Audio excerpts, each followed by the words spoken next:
Greetings, my people and others. Today is Tuesday, June 23rd, 2026. The time is 12:06 p.m. And I titled this one, and I'm always going to say I'm not going to be as long, but then I end up doing an hour-long live. But I titled this one, America, White America. America doesn't care about crime, only the narrative of it. And what I mean by that is exactly that. Like, it's not exactly crime they care about, right? And first thing I'm going to always use is the difference between January 6th rioters and anything else, right? The difference between that, because what they want to impress upon your mind, because if anybody's been listening to me, I always say images are advertisements for your mind. It doesn't mean if they're advertising a car to you. Doesn't mean that they're advertising the latest phone, or if they're advertising people and their behavior in itself.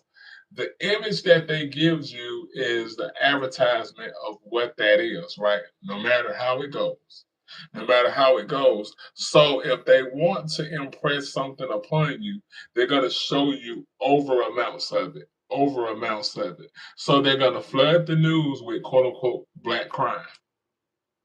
They're gonna flood the news like being down south and watching some of these political ads, and being in Georgia and watching some of the governors that's running, and just watching the commercials and watching people like Rick Jackson, who looks like he's just a part of the Klan, and watching those Rick Jackson ads, and always watching how, see, one thing that Trump did was he was able to bring out the racists, right? They no longer have to hide it, or in J.D. Vance's words, they don't have to apologize for being white, aka racist, right? Because this is how they do. They forever play these mind games with you. And they say that in their mind, they've been apologizing for being white. They've been just apologizing when, number one, you never get an apology out of them for anything. I don't care what they do, right? But he said you no longer have to apologize for being white, aka in my words, you don't have to apologize for being racist, right? But what this Trump administration has done is when you see these commercials, when you see these Georgia Rick Jackson commercials, and how he's able to use Hispanics, Mexicans, and those for illegal crimes, right? Illegal, because that's the buzzword that they use. In order to hook the victims, they're going to use the word illegal. Illegal criminals. Illegal, and they're attaching a picture to this. Thus, what I'm saying, images, advertisements for the mind. So they'll put that up, and they'll impress upon the people's mind that these people are innately criminals. These people are always innately up to no good, right? Or if they want to show you anything else, what they do, they show you constant, quote unquote, black crime. And this is where they say, well, why don't you guys talk about Chicago? Why don't you guys talk about Chicago? Why don't, and they'll just throw out any type of number. X amount of people were taken out over the weekend in Chicago. What do you feel about that? Why do you guys not talk about Chicago? Because in their minds, they want us to be enraged. And they say, well, you guys only care when it's, white people or police officers taking you out. You guys don't care about the black on black crime in your neighborhoods. You guys don't. Okay, cool. If that's what you want to say, okay, and I'll say the same thing. Why is it that I'm always going to use Timothy Hudson? Why is it that when Timothy Hudson on a cruise ship was able to take out his stepsister after R-wording her, he R-worded his stepsister. Why was he able to do this? And then the judge, and I've heard that they did apprehend him or arrest him, I have to check that for source. I don't know that to be fact, so I'm just gonna put that an asterisk by that, right? But it took, let's say, even if they did, it took the longest, right? And they said that he wasn't a threat to society. He wasn't a danger to society after creating this act toward his sister, taking his stepsister out and taking her life. He somehow is not a threat to people. How, Sway? Right? Because they want to control the narrative of crime. Walk with me, talk with me. Right? We'll never forget Ethan Couch, the influenza team that used his car to play bumper cars with real people and took them out. And they were able to create this narrative and say he's the influencer team, that he had so much money and he was so privileged that he really didn't understand right from wrong. And this stuff is able to fly. Why is this stuff able to fly? Because, like I always said, the laws are only good as the people that uphold them. So criminality is situational, right? So what they want you to look at, right? And let's get into Brian Kohlberger. Now, even though they did a documentary, see, when I ask white people, why aren't you talking about it? It's not that it's not being televised. It's not that it's not being talked about. But when I ask them, why aren't you talking about this? What I mean is, why aren't you enraged about it? Why aren't there hundreds and hundreds and hundreds of think pieces about this?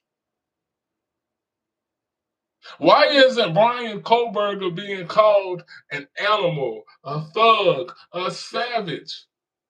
All of these names by a group of people. Why?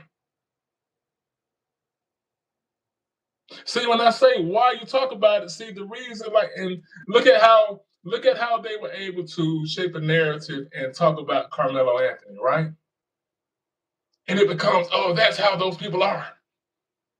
That's how those people are. Like somebody in my comments asked, what about YN Melly? Right? So, I'm going to answer your question. So, when we talk about black criminality, right? And I'm always going to give a book. And the number one, I'm not just going to continue to give you different books. Okay, so when we're talking about criminal behavior, right? Let's say we're talking about black criminal behavior, because they've always, since they've encountered us or we've encountered them, however we want to look at this, right? They've always been able to shape these narratives and call us shiftless, criminal, savage, right? All of these names, right? But when we look at history, and we look at history decade by decade by decade by decade, right? As they come pouring in like they always do. Let's look at this from the decades by decades, and we're going to examine black violence, right? We're going to examine black on black crime, right? So let's go by the 30s. What were the numbers of quote unquote black on black violence in alarming numbers in the 30s versus white on black crime? Let's go to the 40s. What were the numbers of, no, let's just go start back. Let's start from the 1900s. Then we're going to walk forward, decade by decade. What were the numbers of quote unquote black on black crime in the 1900s? What were the numbers of black on black crime in 1910? Us against us in alarming numbers. Don't give me a fight, right? In alarming numbers, like what they try to talk about now when they bring up YN Melly.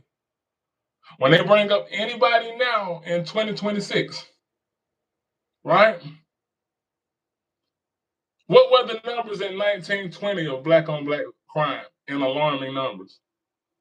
1930, 1940, 1950, right? So in order for people to be innately criminal or innately savage, that means you would have to have a consistent pattern of this from start to now. And there's only one group of people that we can do that. Because when we judge white criminality, and when we judge white behavior and white savage behavior, let's go back and put that on the same scale for the 1900s. And you can't lie because this book right here tells it. See, this is fact. This is not opinion. This is an undercount. See, I don't have to make up numbers, right? So, and this is by Ralph Ginsberg. It's not by me, right? And these are straight up just news articles. So they're able to show, and I remember in one section I was reading, 1915 was a hard year. 1915 was a hard year for Black people. Being turned to strange fruit for bumping into a white woman. Looking menacing toward a white woman. Kissing a white woman. All of these things deserved to be taken out. Black people to be used as strange fruit, right?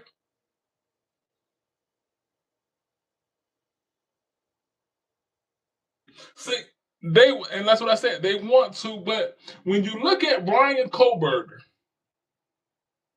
who took 4 white lives, and let me read, who took 4 white lives in Idaho. And at one point, they say this.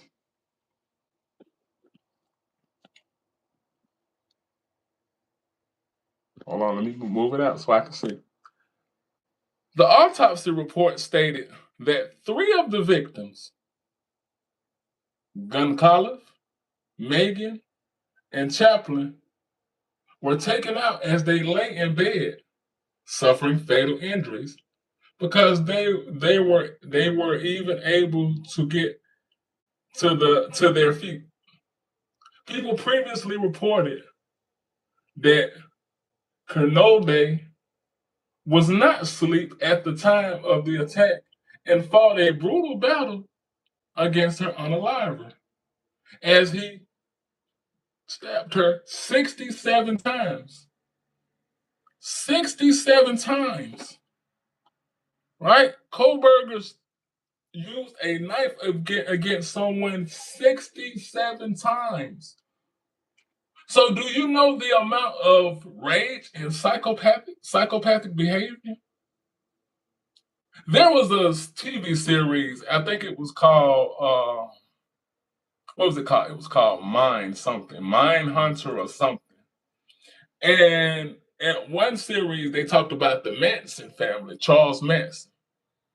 And one of the people that was in Charles Manson's crew was being interviewed, and he said, "Do you know how hard it is to tear through human flesh with a knife?" So this shows you that there's a level of rage that you cannot match, right?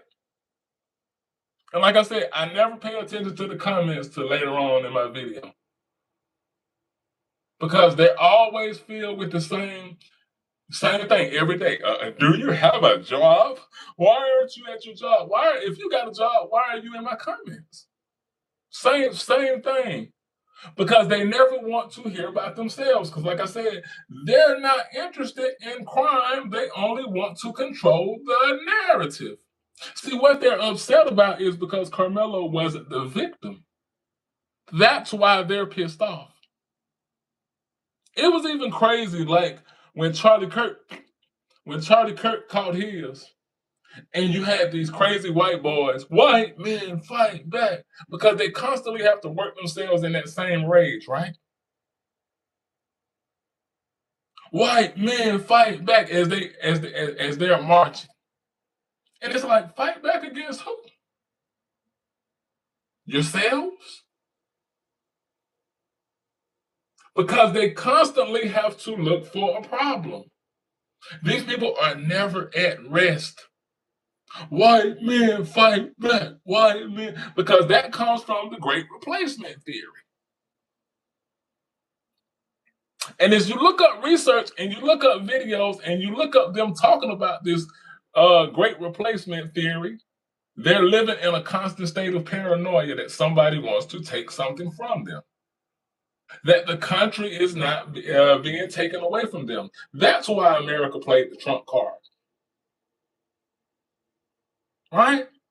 Because they're in constant fear that the criminal blacks.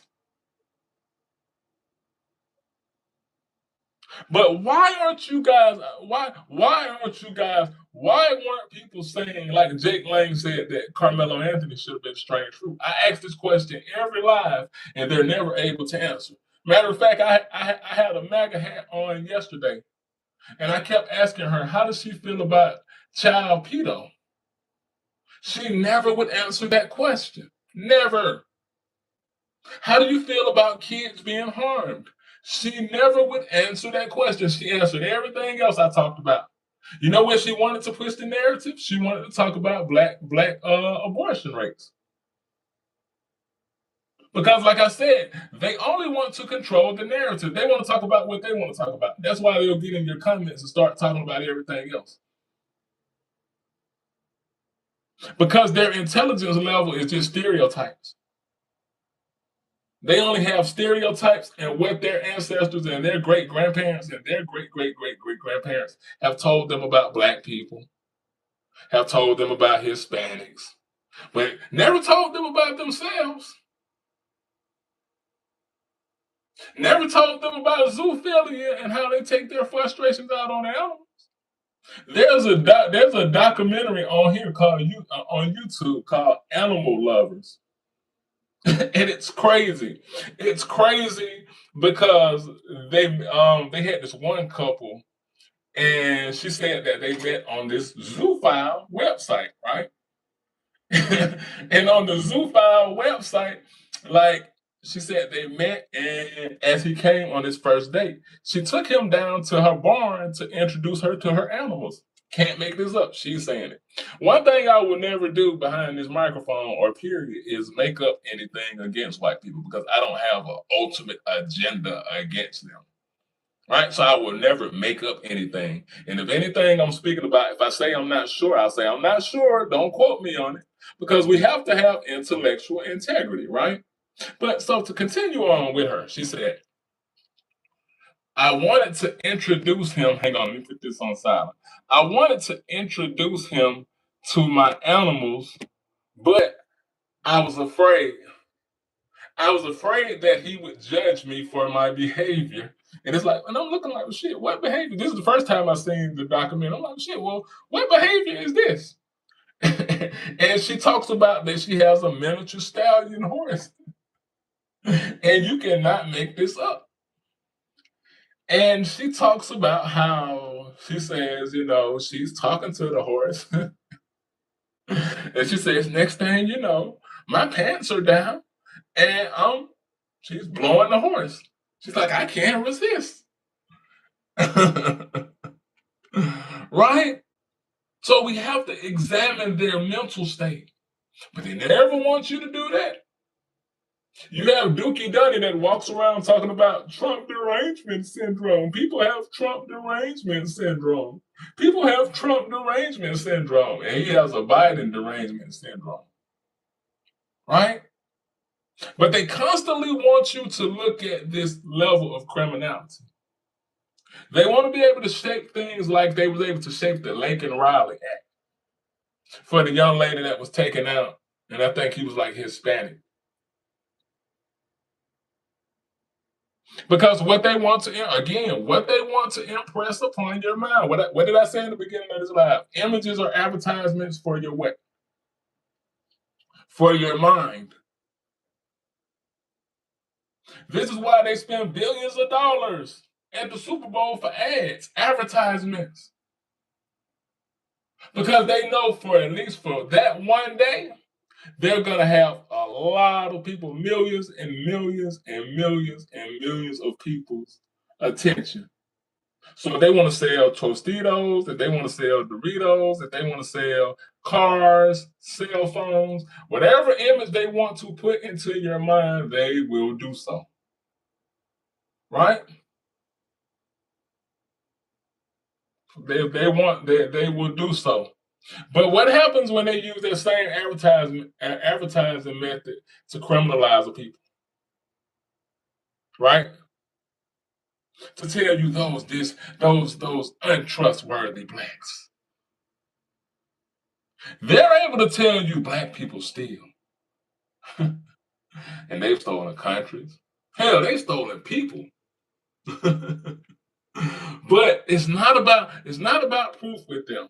And we know that right now as Donald Trump is talking about this reflection pool, and he's talking about he's gonna have video evidence of the people that vandalized the pool because he never can take accountability for anything.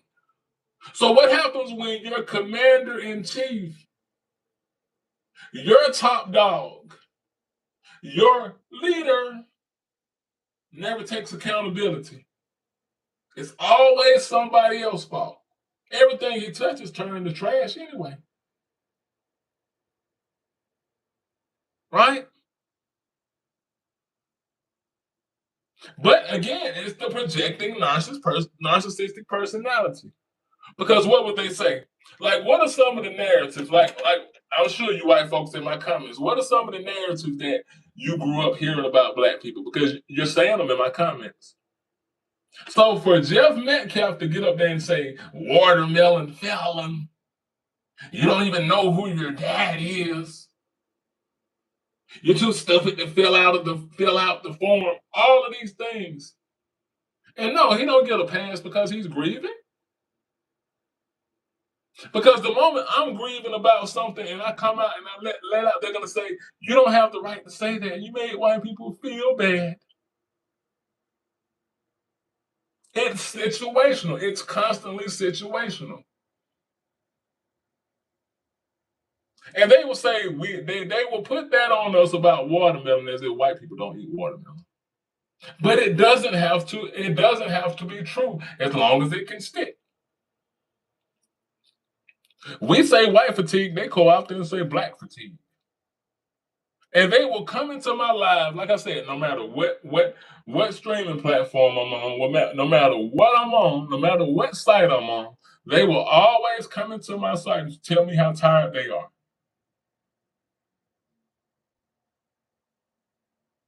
Right? And I see one comment pop up. I'm American and I'm not white. How does what work? How does that work? See, and that's what let me tell you. See, they always, whenever they say, I'm not white, I'm black, and I don't agree. See, you might be black or you might be other in skin tone, but that is about as black or white that you will be.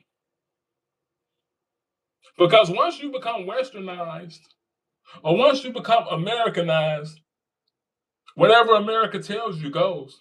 So let's say you can be darker than me in skin tone. You can grow up in the blackest of black environments, but your conscious level indicates your behavior.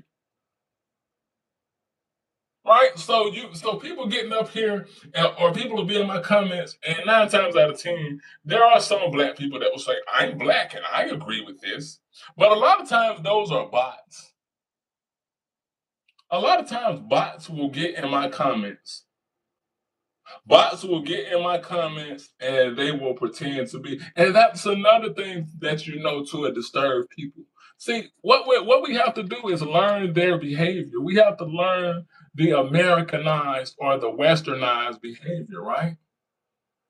Because never have I ever thought about creating a page presenting myself as a white person just to strictly antagonize white people. That's like number one, that's loser mentality. But what they would do, I remember I was live on another platform, and this is total crazy. white American behavior. And there was this one white guy, and he came into my live totally unhinged. And I was new to this platform at the time. So me attempting to block him, I let him up live. And he came straight into the room dropping N-bombs, N-words. And let me tell you something else. Their over fixation with breaking black males. Their over fixation on the SA and breaking of black males. I could do a live and just post a lot of my screenshots, post a lot of the comments, right? And he came straight in. So I found out how to block that, right? I found out how to block that page. And guess what happened? He came back with another one. I blocked that page. He came back with another one. Same person now. So I did this for a total of 9 times straight before he actually either went away or he ran out of pages. Now, what type of level of obsession is that to create 9 straight pages just to antagonize black people? Right? Because you're not dealing with a sane people. Right? Again, I don't hate to, but I hate to keep dragging T-Rump into it. I don't, but I do. But I have to point out that they do as they do as their leader. So yesterday when I had that lady in my comments, and she was proud to say she was MAGA. I called her MAGA. She said, "That's me. I'm proud." But when I kept asking her, "Well, what do you feel about the mistreatment of children?" She never would answer that question. So they're able to tell you how they feel, like if it's a black person that quote unquote committed a crime, they're able to tell you about that, right? They're able to tell you exactly about that. They're able to come down with conviction. Like what they'll tell me, they'll say 35 years isn't enough. He shouldn't be alive. Well, okay. Well, I think Brian Kohlberger has 4 life sentences. Is that enough? Like, back to this, why aren't you bloodthirsty for Brian Kohlberger's life the way you are for Carmelo Anthony? Again, because Carmelo was supposed to be the victim, right? So let's just reverse the situation. Carmelo has a twin brother, and Austin is sitting under the tent. And then I'm going to give you another example somebody gave. And Austin is sitting under the tent. And they step to him and say he should move. Would you have that same level of understanding? In the situation with that, would you have that same level of understanding that Austin should have gotten up and moved? Because Carmelo and his had a twin brother, and Carmelo told him to move. And then Carmelo pushed him, and he did what he had to do. Would you have that same level of understanding? Be honest, because I know that it's hard to tell them to be honest and expect honesty. Right?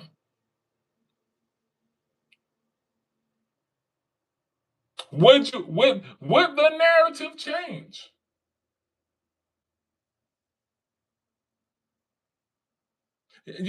Somebody said yes because we don't see color. Lies.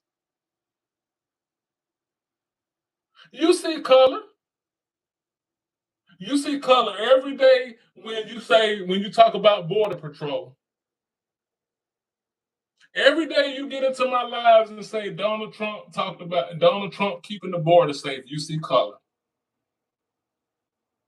You see color. Stop lying.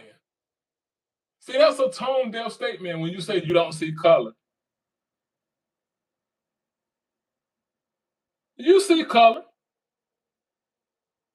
And we know you would care. We know the situation would be different. Because what you would see is a black aggressive male. Like I told you, it doesn't, like I told you, history looking menacing at a white girl. There's one story of an ancestor that he was trying to catch a trolley car and he accidentally bumped into a little girl that was the daughter of a farmer. He accidentally bumped into her. And a mob, because we know they travel in packs and mobs. And a mob of white males did not even let him, they snatched him off that trolley car into the tree he went. So don't tell me, historically, y'all have seen color over and over and over again. Don't tell me that.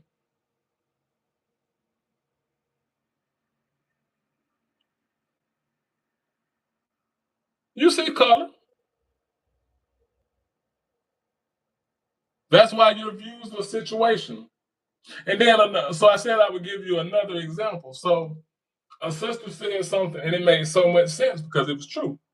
She said that, now, what if that was a predominantly black area and it was Austin under the tent? She said black people would not have demanded he move. We would have embraced him. We would have, let's say if he had a team shirt on, they would have joked about his team shirt.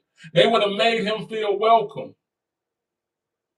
That's our strongest suit, but it has gotten us in trouble constantly. Being welcoming. Somebody said BS, yeah, right. And see, here you go. This is what I said. This is why it's hard to have conversations because they can never be honest. Hell, you see that when we're always talking about inviting you guys to the picnics for whatever. You learn a Project Pat song or you learn the Cupid Shuffle. Don't let a white boy or white girl sing with some soul and can really sing. The first thing we say, oh, you're invited to the cookout. Stop it. Stop it.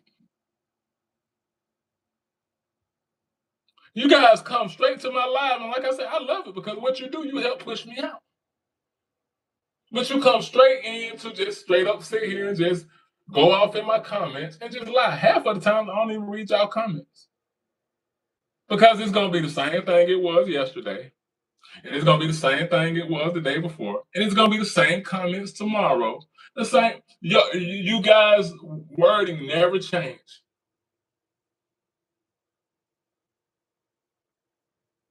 Because you guys look at history and you guys look at people the way you were trained and not the way it is. I remember I posted on my other site. Um, it was a video of they had the Supreme Court had just desegregated schools. And again, white people and collectively in a tizzy. And there was this one white chick, and she had this like vicious looking, evil scowl on her face. And they were enraged. Ooh.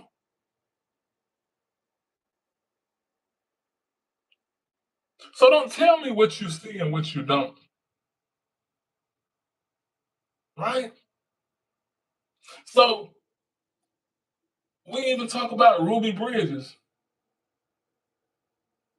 I remember I had to do a report on Ruby Bridges and try explaining to a child the Ruby Bridges situation. Try explaining to a young child why young Ruby Bridges was being treated that way. And there were grown white males and white females, or white boys and white girls, screaming and making a hostile environment for a black child to go to school. Try explaining that to a child. Try explaining that. That what did Ruby Bridges do wrong? She was black.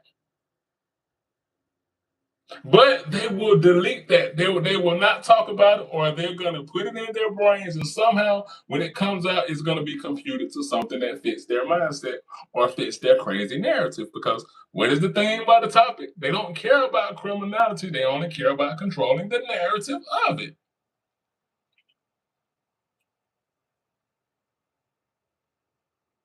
So for the person also, the person said, well, what about Y.M. Melly?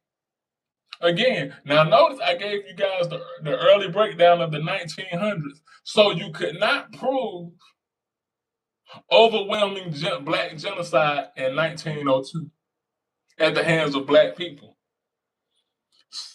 So what you have to do, you have to shape narratives. Now, what do I mean when I say shape narratives? Or you have to behave, modify behavior. Ooh, what do I mean about modifying behavior? So somebody I want you to look at, two people that I like to look at. These are, it's not exclusive to these two, but I like to look at B.F., that's B.F. Skinner, and Albert Bandura. And more specifically, Albert Bandura. Now, he isn't the end all be all of behavior modification, but what I find interesting about Albert Bandura is because he was able to study aggression, right? And he had the Bobo doll experiment. And what the Bobo doll experiment was that he would use this clown doll, and the adult would go into a room and act out violent acts on this doll as children would watch, right? And what he discovered, he said, the children mimic that same behavior that they saw the adults do, right? And what's crazy in the other study is that when they branched off more kids and they had children that played peaceful with the Bobo doll, there was no aggression. So again, we're talking about learned behaviors, right? So let's say you go to the 80s and 90s and you impress upon our minds that we're NWAs, right? And all of a sudden, here comes the kid and play dies down. And there's this genocidal behavior that sweeps the nation. Because, truth be told, we're not allowed, the only people we are allowed to be angry towards is each other. Right? But learning and studying Albert Bandura shows you a lot. Like I said, I'm never going to get up here and just talk about what I feel. What I feel. If you guys are just so bothered by my life, you know what you can do? Just leave. See, this is indicative of history. You know, and also to the people, because some of y'all are reoccurring, but some of y'all aren't. I like to also look at films, and I already told y'all about the Texas Chainsaw Massacre. It always makes me laugh about that, because when you think about the Sawyer bloodline, you think about inbred white Americans, right? But there was a series called Them, THEM, and I think it was a 10-day period. And imagine, like, to fatigue a family for 10 days, to drive a family crazy for 10 days is insane. So imagine hundreds and hundreds of years. Because they can't even be honest in comments. They can't even be honest in comments. Because honesty would make them have to look at themselves, and they can never do that, because why? It's not our fault. That's just how those people are.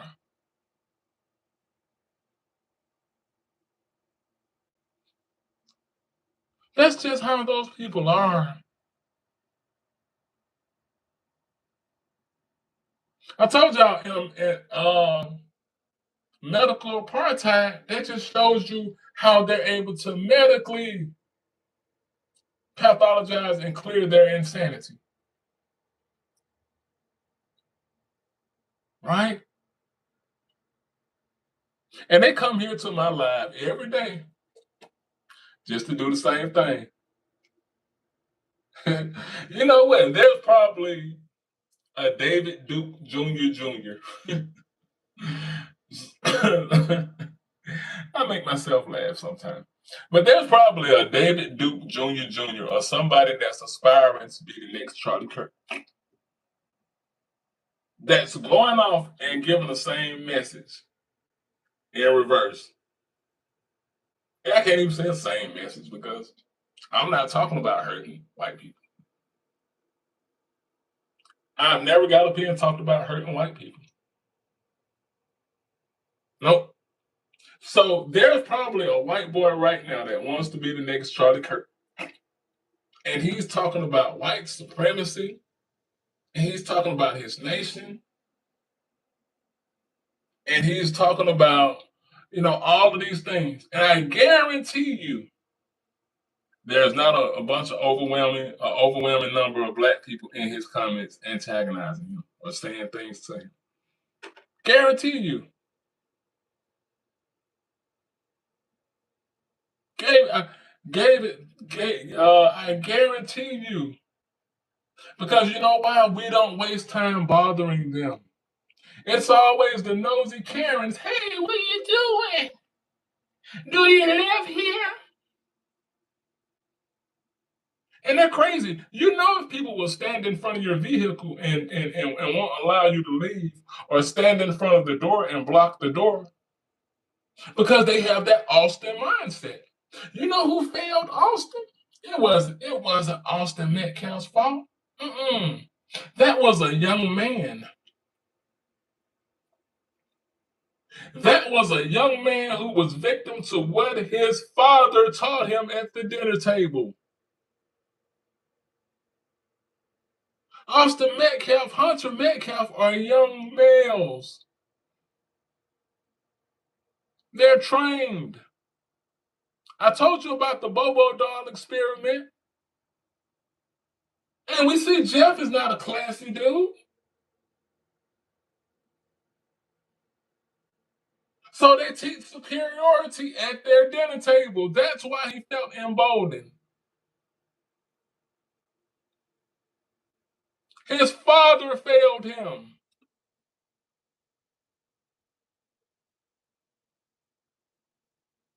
But that sounds like taking accountability.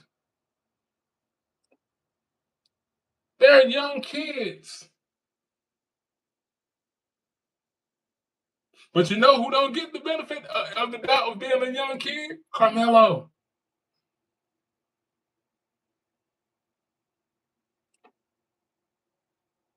Because they see him as a grown man. They see him as a threat.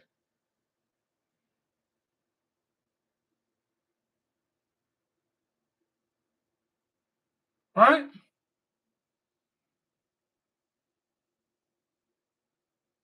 Stupid, this is not a Libyan flag. See, you guys are so stupid. I told you, see, this is why I don't pay attention. This is not the flag of Libya, dummies. But who has common sense enough to ask a question? Look, they say he's mad about it. I told you, instant try to gaslight you. They can't help it. This is why you can't respond to them, because the moment you give them an inkling of attention, oh, he's mad. Oh, we got him mad. No, but you're not gonna lie. We know lying is in your nature.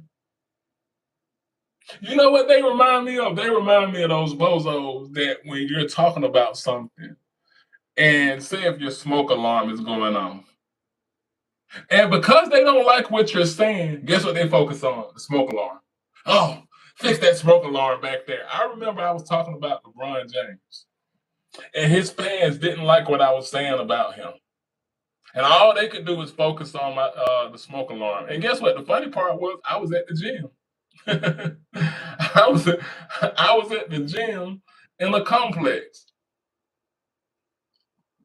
because they rather focus on something else because their job is to distract you. They don't care for what you're saying. They just want to come in to be distractions. And they were upset. They were upset because they didn't like what I was saying about their precious King James, their glorious King. And it's the same thing that these bozos are doing. Talking about a flag that they have no clue about, know nothing about. But that's the thing that they assume. They make assumptions, thus making asses of themselves. Pretty comfortable position.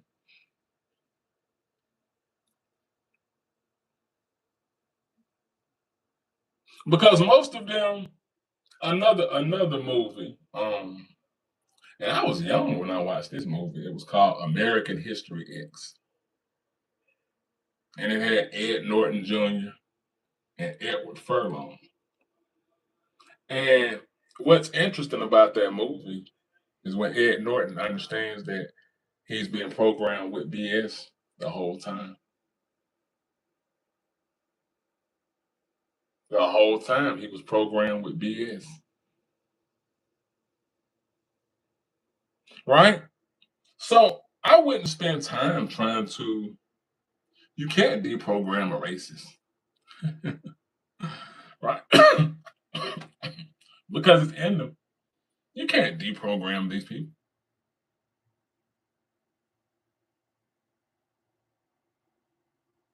What made, okay, somebody said, now that, okay, what made that a great movie? For the person that said, great movie, by the way.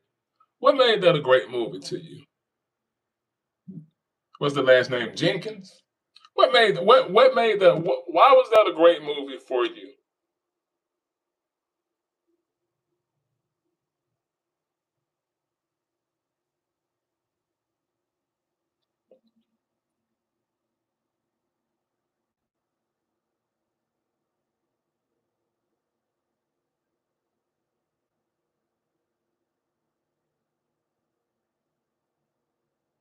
I'm looking for the person. I'm not looking at these other ignorant comments.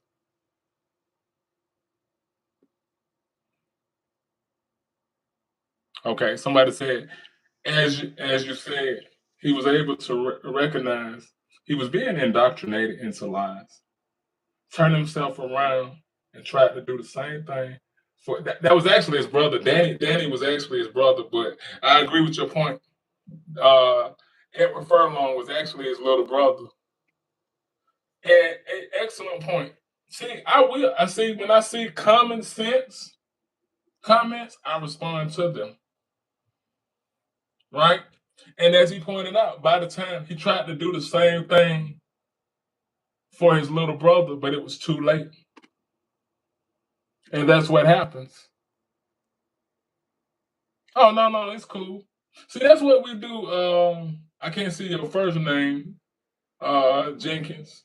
That's what we do. We, if we're incorrect, I'm able to take correction. What I'm able not to take is ignorance. Right? So if I'm off about something, by all means, correct me. Now I'm gonna go look and make sure I'm not just gonna take what somebody tells me.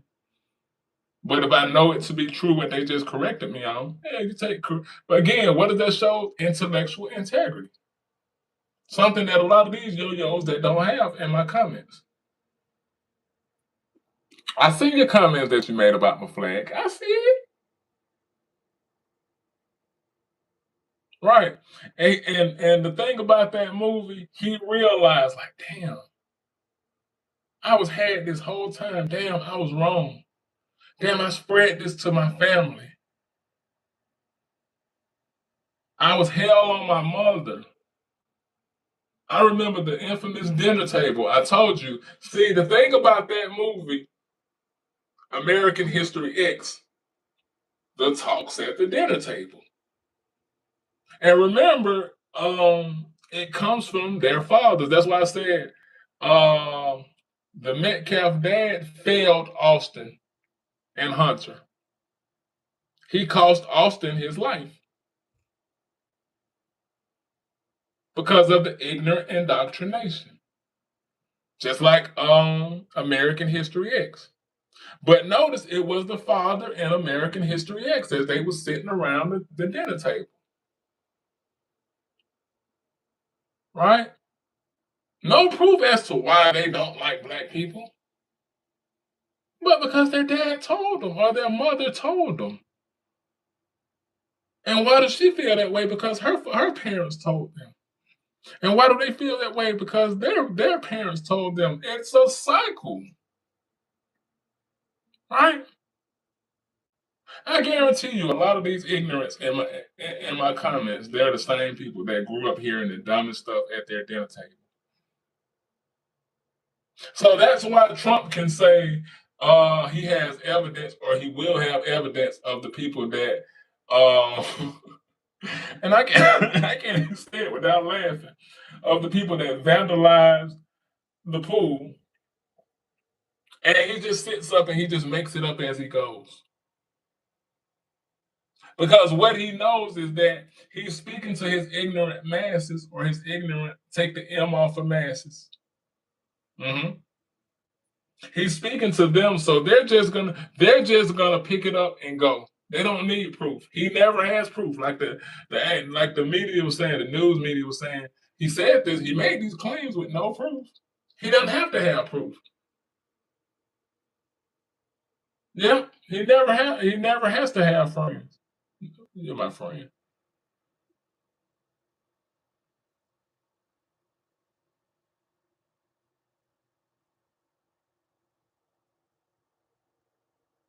There's no such thing as white guilt. See again, another. I see your thing. You think you're being polite. I told you. See, this is how it works. He says, "What are you talking about? I've been polite, and you simply won't engage." The movie was made to create white guilt. Period. It worked, but times have changed. There's no such thing as white guilt. This is 100 years of undercount. No such thing as white guilt. That's another talking point that you heard at your dinner table. See, guilt means you feel empathy. We know Charlie Kirk said he didn't believe in empathy. He said empathy made you weak, did he not? There's no such thing. See, before you guys came in, I was talking about how J.D. Vance said you don't have to apologize for being white, aka racist. The fact that you guys think you feel guilt, no. See, if I do something wrong, I have a conscience, I have a soul. So I can't even do anything wrong to an animal, let alone a human. See, people with souls have a guilt complex.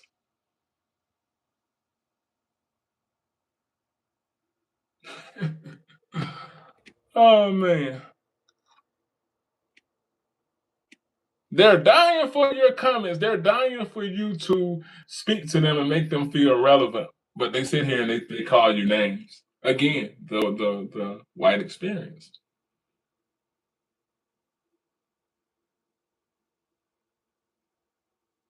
What people are fatigued? People are fatigued. What people? It can't be you. What people are fatigued? Abel. I told you, see, here's the crazy part. And you know what? Here's the crazy part that you know that it's in them like an enema, right?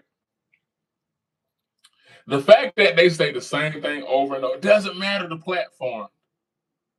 I'm in your comments, but I'm fatigued of you. And I had to tell one on a post of mine the other day that if I'm fatigued, I go to the gym. I love to work out, right? If I'm fatigued, guess what I do when I'm tired? I leave. Or I give it a rest. If I'm fatigued of a crowd of people or a situation or a certain area, I don't go there. But the fact that they have to come in and sit comfortably and complain. You guys are the most complaining creatures on earth.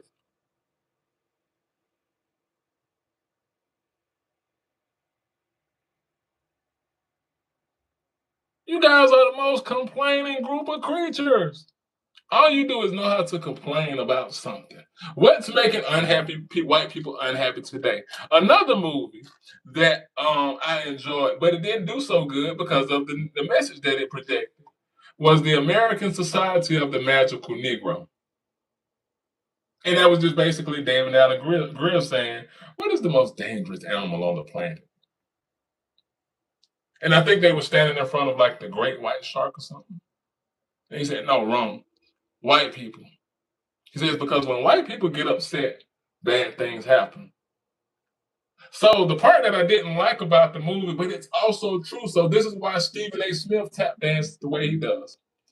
This is why Jason Whitlock tap dances the way he does. Because in their minds, they want to keep white people happy. Right? So the more they keep them happy, the more things are okay in their minds. Right? Let me read these. What does this say?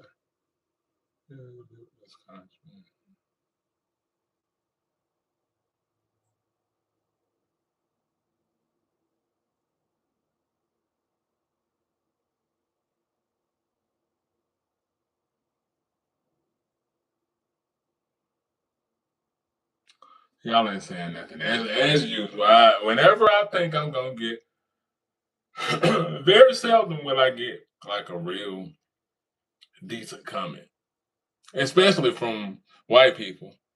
It's a very rare. I don't think usually it's either my people that come in and have decent conversations. I think whenever it's a white person, they're always going to be unhinged.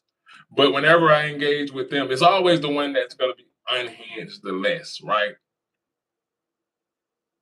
Because it's like the whole, speaking of fatigue, it's like the whole Caitlin Clark situation, right? And to watch Caitlin Clark continue to be a Karen on the court, right? I know they're not going to like this right here. Watch her to be a court Karen and the constant whining. I told y'all are the most whining, complaining creatures on the planet. You guys own everything of the presidential cabinet. You guys control majority of everything. And why is it you're still not happy? Because it's impossible to please a person that have a narcissistic personality. America is a narcissistic personality disorder. Being Americanized, not being American in your quote unquote nationality, whatever that is, but in your mind. So Jason Whitlock might be black on the outside. Stephen A. Smith might be black on the outside. Jesse Lee Peters might be black on the outside. Thomas Sowell might be black on the outside. Candace Owens, see how I'm able to name? And Candace Owens is probably, out of those ones I named, probably the most blackest one. But she's no good either. Because she spent most of her time sucking up to white America. Much like Stephen A. Smith. Stephen A. Smith spends his time sucking up to white America. And when he makes and when he says Donald Trump, and that had to be true. That had to be true. That when the only finals game that that the Knicks lost was the game that Donald Trump showed up to. And so when Stephen A. Smith basically says you jinxed the Knicks, how did Donald Trump respond to him like the peon that he is? And called him a low IQ individual. And what did Stephen A. Smith do? Shuck and jive and laugh and said, "Oh, he has every right to say that because I came for him, and he had every right to insult my intelligence. He had every right to insult my black intelligence, and like the little lapdog that he is, Stephen A. Smith took it. But notice how he has a personal issue with Jaylen Brown. But back to speaking of fatigue, notice how Caitlin Clark's mentality is white America. Caitlin Clark's temperament on the court is like these people in my comments: unhinged, wild, nonsensical, all over the place, crying, whining, deflecting, because that's the nature. That's their nature. Look, somebody says, is this a Black Panther seminar? They say the most stupid stuff. I told somebody yesterday, ignorant person in my comments. I told somebody yesterday, I said, well, you guys brag about, having these, you guys have the quote unquote best education, right? And most of y'all don't know the difference between your and your, there, and there, and lose and loose. And you guys be all in my comments using the wrong spellings, using the wrong this,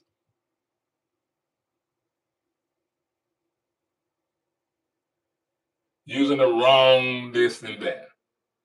Look, I hope y'all keep the same energy on the boats. I would feel like such a loser if I just sat in some white boy's live and just said dumb stuff over and over and over. It shows how much you don't have a life. It shows how much you don't have a life and how much you don't have sense.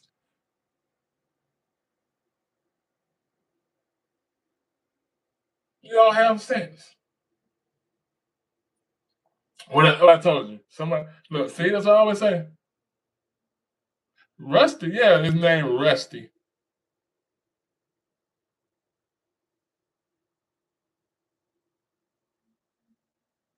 Why are you concerned for society, Rusty? What makes you when you say Rusty Diggins? What makes you why are you concerned for society?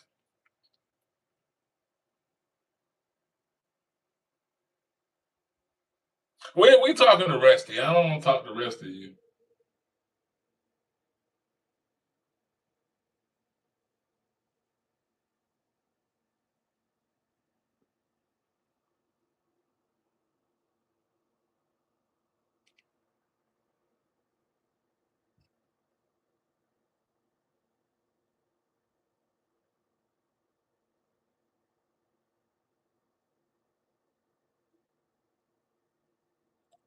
You need to somebody says you need to remember that every single white conservative is offended.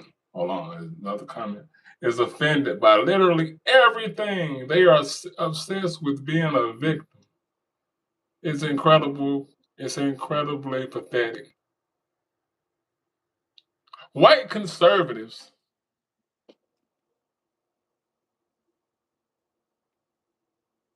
What exactly is this is what I would ask black conservatives.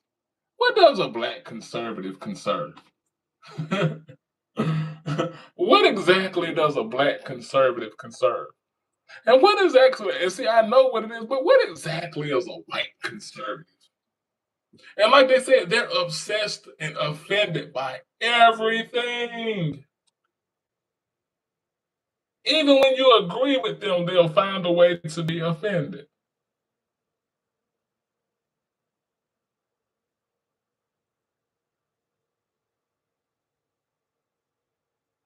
It's really pathetic. The mindset of low functioning white Americans.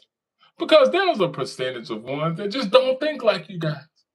There's a percentage of white people that just don't think like you are. And you know what? You know how y'all treat them? Y'all make them feel like shit because they won't take your indoctrination. Literally, there's one on my other page, and he dedicates himself to doing research and just giving out non-biased information. And they hate him. Ooh, they hate him. And say, look, it's insane. You can say hello to a white conservative, and they'll go ballistic. Always offended. Correct. Correct. Always offended.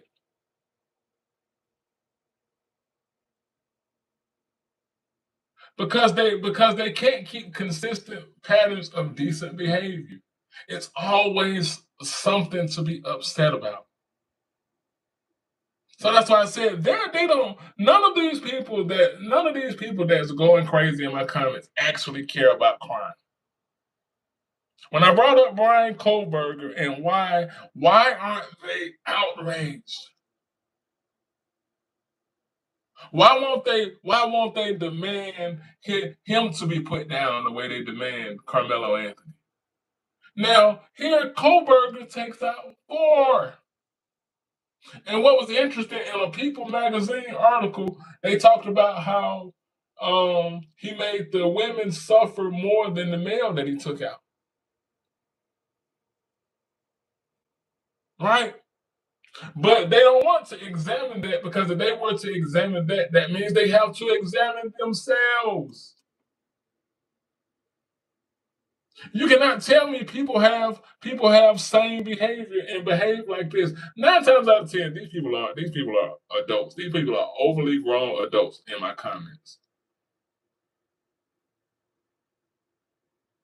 Your name is Rusty, so hey, look, you they can't help it.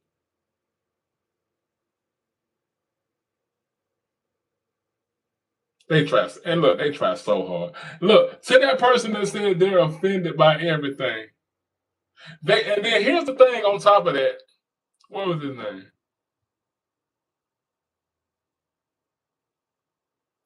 Go Habs. I think that was you, right? To the person that said that, not only are they offended by everything, they try to be the most offensive. So imagine that. Not only are they super sensitive and tender dick and tender clit, but they're super offensive. Because they're the ultimate contradiction. So they want the right to offend you. Say whatever. Put sagging in your comments. But the moment you say something to them, like you said, the moment you say something to them, they go ballistic. Because it's not supposed to be that way. I told you the so-called godfather of gynecology, James Marion Sims, he couldn't understand why the black people were screaming as he did all of these painful surgeries with no anesthesia. A lot of times they couldn't understand because they've already pathologized that black people don't feel pain. So why is he screaming? I'm going to call this drapetomania because he's unenthusiastic about slavery. What? Come on. And these are the people that we expect rationality from. Don't waste your time. Okay, somebody said because they have no morals or ethics. Their morals are what Trump tells them to have. And what's crazy about that, as you say that, go have. I hope I'm pronouncing your name correctly. Correct me if I'm not. The thing about that, you weren't even on my live yesterday. And I was saying the exact same thing to a white girl that was refusing to talk about the abuse of children. And I said, you know why she doesn't have an answer? Because Trump hasn't given her an answer to say. Because that's where they get all of their information from. Whatever she wants to say, I see whose comment I'll pay attention to now. The rest of y'all can kick rocks. Oh, absolutely. They project their insecurities on everyone else. How dare you ever say a single word to them and they might disagree with? They truly are Karens. That's what I call that's what I call Caitlin Clark, a court Karen. Because she wants to create all of this contact. And the moment they don't give it to her, she whines and complains. And like I said, it has to be exhausting playing with, against, and for the referees that aren't whistle happy for her, refereeing her. Because you have to put up with that silliness constantly. Okay, appreciate it. See, yeah, I don't want to say your name wrong. Some people I don't care. Nobody cares about you, Rusty. Nobody cares about women's basketball. Nobody cares about Rusty. How about that? Ah, so look. There it is again. Look. Ah, so you're the racist. There it is. There's that incorrect spelling again. Get a dictionary, people. When it's Y-O-U-R, it's showing possession, like your pen. When you're trying to imply Y-O-U apostrophe R-E, you, as in you are. Goodness. Why do I have to tell privileged white people this so much about your and your? Why? If you guys have all of this education and you're right about every freaking thing, and you're able to run around and say, you're racist, you're racist, you're racist because you talked about my potato salad with walnuts and raisins, you're racist. What did Goham say? You're a victim of everything. You're the constant victim. You're racist. He said I smell like wet dog. You're racist. Shut up. I'm not paying attention to nobody's comments but Goham. The rest of y'all are goofy. It's a victim complex. Everyone is against them. Everything is you know what? Goham, I hope you follow me.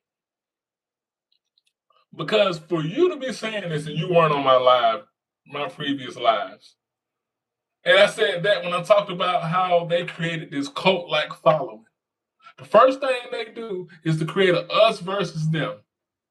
So anybody that don't agree with the T-Rumpers, as he falls asleep constantly, how the hell do you fall asleep at a loud event?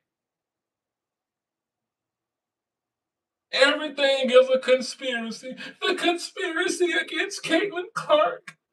They're being mean against Penelope. Why are they playing defense on her? She's the one that's saving the league. Get out of here. Get out of here. She's good.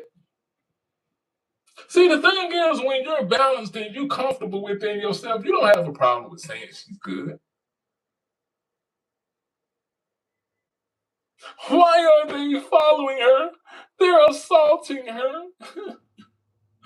They're assaulting her. They're trying to hurt Caitlin.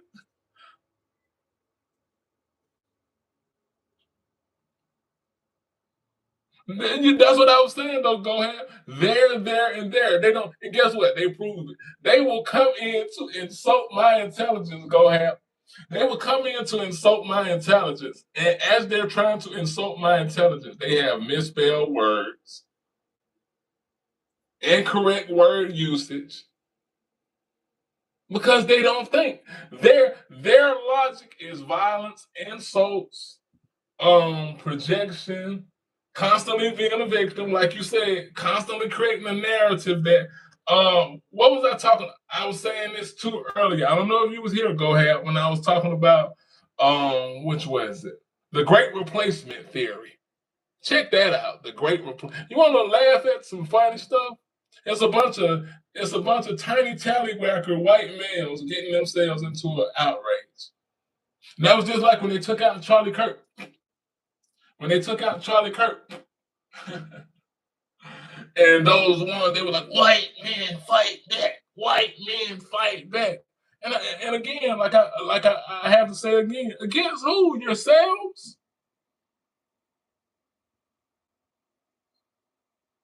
Yeah, they'll say loose. They don't even understand. But they know how to call you ignorant. White men fight back. White men fight back. JD Vance told us we don't have to apologize for being white anymore. They're trying to invoke a white guilt complex. They just want us to feel guilty about what they did. I didn't own any slaves. I don't have a felony.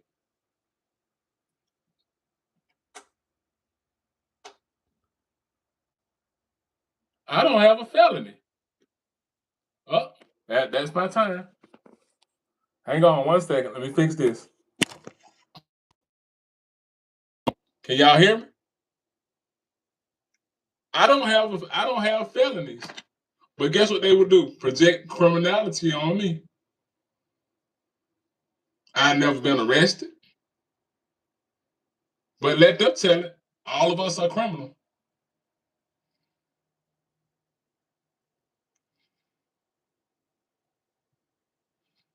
Colloquial abundance. Just stupid. Your name is what it is. But I have a delay. Okay, go ahead and say you hear me. I had to recharge. I got to charge up. But go ahead, follow me. I appreciate you. I'm gonna land my plane. I'll be back. Go ahead if you can. Give me a follow, man. Yeah, that's probably what it is. Look, now they want to talk about the internet. I told you they got to find something. And you call and tell AT&T that. But anyway, I'm out of here.